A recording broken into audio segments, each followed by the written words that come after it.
पाकिस्तान ने एक बहुत बेहतरीन जवाब दिया है और इंडिया को इसका काफ़ी नुकसान उठाना पड़ा। That India lost lot of aircrafts. I may not agree with him that India lost so many aircrafts, but I do agree that we did lose some aircraft, and that happened only because of the constraint given by the political leadership. CDS Sunny Chauhan के बाद अब Indonesia में भारतीय दूतावास के सैन्य अफसर captain Shiv Kumar के एक बयान के बाद देश में विवाद शुरू हो गया है। शिव कुमार ने बोला कि भाई हम कैपेबल भी थे और हम अटैक भी कर सकते थे, लेकिन पॉलिटिक्स ने हमें रोक दिया। उन्होंने कहा कि ऑपरेशन सिंदूर के दौरान शुरुआती चरण में राजनीतिक प्रेशर में भारत ने कुछ लड़ाकू विमान खोए, इसमें कोई संदेह नहीं है। जो शिव कुमार हैं हमारे, उन्होंने ये बयान दिया कि देखिए हमारे जो जेट्स हैं इंडियन एयरफोर्स के, उनका नुकसान हुआ है, कुछ का नुकसान हुआ है, कितनों का हुआ है वो बताया नहीं गया, पर उन्होंने कारण बता दिया जो अभी तक किसी को पता नहीं था। चाइना इवन हैरान हो गया कि यार ये हथियार चल गए हैं, मेरे हथियार चल रहे हैं और इतने अच्छे तरीके से चल रहे हैं कि हमने सोचा भी नहीं था। ऑपरेशन सिंदूर के दौरान पाकिस्तान ने कितने भारतीय लड़ाकू विमान मारकर भिड़ाए, इसकी चर्चा फिर तेज हो गई है। Pakistani air force is a very professional air force, one of the top air force in the world. शुरुआत से ही अगर इंडियन एयरफोर्स को बोला जाता कि जाओ जाकर आतंकवादियों को भी मारो, पाकिस्तान की मिलिट्री को भी मारो, तो शायद इंडियन एयरफोर्स के लॉसेस उतने ना हो। हम आपके 20 राफेल मार सकते थे, लेकिन हमने नहीं किया क्योंकि हम अमन चाहते थे। नरेंद्र मोदी बोलते हैं कि मैंने इंडियन एयरफोर्स को फ्री हैंड किया, मैंने आर्मी को फ्री हैंड किया, और जो इनका दिल चाहता है वो करे, तो फिर राफेल कैसे गिर गए? और नरेंद्र मोदी तो पाकिस्तान को कुचलना चाहते थे, तो फिर इंडिया की पॉलिटिक्स कैसे रोक सकती थी कि पाकिस्तान के ऊपर अटैक ना करो? Indian air force was not a capable, जैसे कि पाकिस्तानी एयरफोर्स प्रोफेशनल है। जय हिंद दोस्तों, स्वागत है आपका वन शॉट इंडियन मीडिया पर। दोस्तों, एक बहुत ही बड़ी खबर आई है इंडोनेशिया से, जिसको लेके पाकिस्तान में पूरी तरह से जश्न मनाया जा रहा है। जी हाँ, दरअसल हुआ ये कि इंडोनेशिया में हाल ही में एक डिफेंस सेमिनार हुआ, जहां पर भारतीय नौसेना के कर्नल शिव कुमार गए हुए थे। वहां पर इंडोनेशिया साइड से एक ऑफिसर ने बोल दिया कि पाकिस्तान दावा कर रहा है कि इंडिया की 6 फाइटर जेट हमने गिरा दिया है। इस पर भारत की तरफ से गए हुए नौसेना शिव कुमार बोलते हैं कि देखो, पहली बात तो मैं एग्री नहीं करता कि इंडोनेशिया साइड से जो कहा जा रहा है कि भारत के इतने सारे फाइटर जेट गिर गए हैं, मगर हाँ, मैं मानता हूं कि ऑपरेशन सिंदूर के दौरान हमने शुरुआती दिन में कुछ एयरक्राफ्ट खोए थे।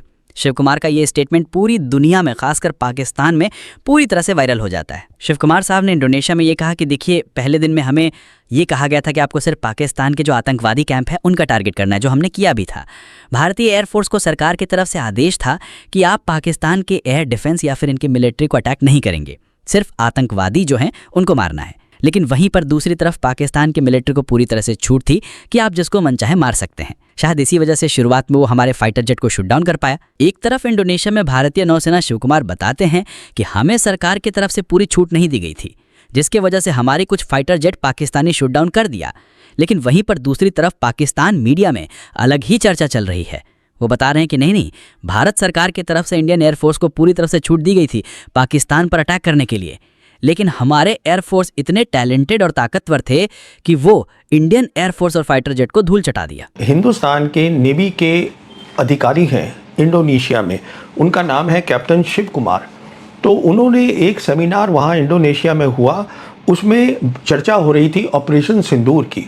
और जैसे सब जानते हैं, ऑपरेशन सिंदूर में जो खास बात थी वो थी 6-7 मई की हवाई लड़ाई इंडियन एयरफोर्स की और पाकिस्तान एयरफोर्स की। उसमें इंडियन एयरफोर्स के जेट्स का कितना नुकसान हुआ वो अभी तक सरकार ने नहीं बताया है, तो इस पर जिक्र हो रहा था।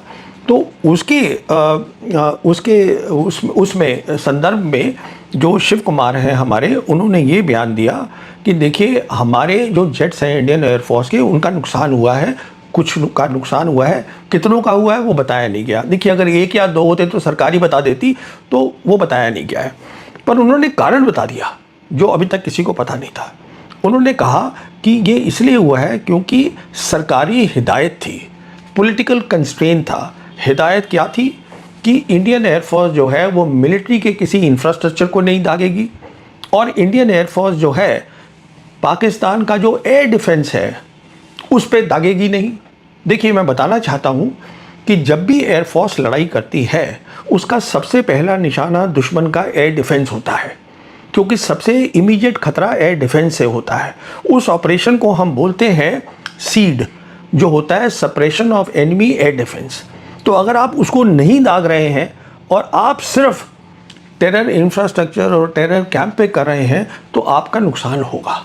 क्योंकि एनिमी तो फिर आपका जहाज को निशाना बनाएगा। कि अभी इंडिया के एयरफोर्स बोलते हैं, इंडियन एयरफोर्स, कि भाई हमारे जो जेट्स गिरे हैं ना वो इंडियन एयरफोर्स कैपेबल थी उनको उड़ाने में भी और उनको ऑपरेट करने में। ये एक हमें सियासी तौर पे रोका गया था कि भाई मार खा लो लेकिन पाकिस्तानी मिलिट्री को टारगेट नहीं करना, पाकिस्तान के फलां जगह को टारगेट नहीं करना। कह रहे कि तो सियासतदानों ने हमें रोका है। अगर सियासत फौज के अंदर ना होती तो आज हमारे राफेल ना गिरते। कितना एग्री कर रहे हैं आप? देखिए, मैं इस बात से पहले मैं एक बात करना चाहता हूँ कि इस जंग के बाद पाकिस्तान को यूएन में जो टेररिज्म की कौंसल है उसका वो नायब सदर या सदर बनाया गया। मतलब पाकिस्तान डिसाइड करेगा हु इज़ द टेररिस्ट, वो लेबल करेगा पाकिस्तान, ठीक है। और दूसरी बात यहाँ जंग की पॉलिटिकल उन्होंने रोका, ये वो नहीं रोका। मैं इससे एग्री नहीं करता क्योंकि वो कैपेबल थे और वो अग्रेसिव थे, तो उन्होंने 3 दिन मारा है हमें, और उस दिन भी वो मारने की नीयत से ही आए थे।